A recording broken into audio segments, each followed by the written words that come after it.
This is an exhibit that features 24 different contemporary native artists from all across the Southwest. These are all artists that have incorporated elements of the Star Wars narrative into their own work. I think what we've done is sort of identified things from some of these artists' cultural teachings that makes that story really resonate with them. The first element really is this idea of resistance to imperialism. That rebellious spirit resonates with a lot of the artists. Another major theme was this idea of the balance in the Force. The last thing I think was very simple. It was really striking in Ryan Singer's work. For him, it was just a simple matter of similarities in landscape between what he saw in the Star Wars films and what he was familiar with growing up on the Navajo Nation. I think this exhibit shows how contemporary Native artists are drawing from popular culture in a way to connect with visitors and communicate their cultural traditions. Color study started in 2016. I was going to school in Chicago, art school, and I came across this artist, Philip Lorca de Corsia, and I just loved it. Like, it was so beautiful and perfect. That kind of inspired me to start experimenting with color.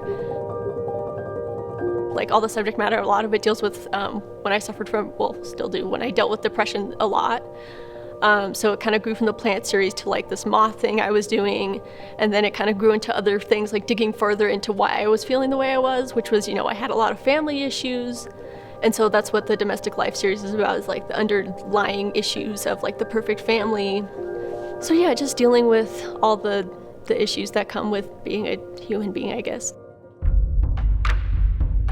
The working exhibition basically were leaves or pages from an ancient book, an ancient codex from a fictional mythology.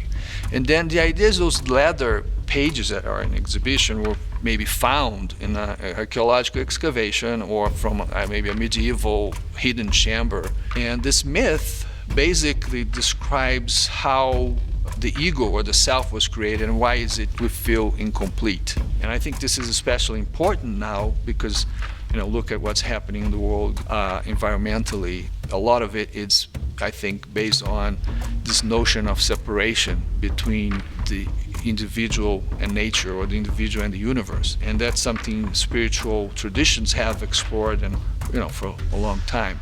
A lot of my latest work has been focused on sleeping and dreaming, which influenced my latest show, Space Between. And I just think there's such an amazing possibility when you're dreaming, sleeping.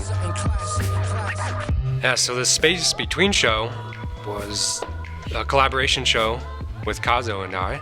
I would rank it as my best show ever. One of my favorite paintings from the show was called The Drinking of the Moon. The way I painted the moon was a process of layering. There's probably about 20 layers of paint on the moon itself. So I'll lay down a layer on the moon and then glaze over it with maybe a bright yellow, and then I'll add the realistic moon colors on top of the bright yellow, and over time you have a luminosity that really comes from that moon, and that's how I achieve that. My dream is to be able to just paint every day. It's not overrated to be able to do that, and I appreciate it, count my blessings every day.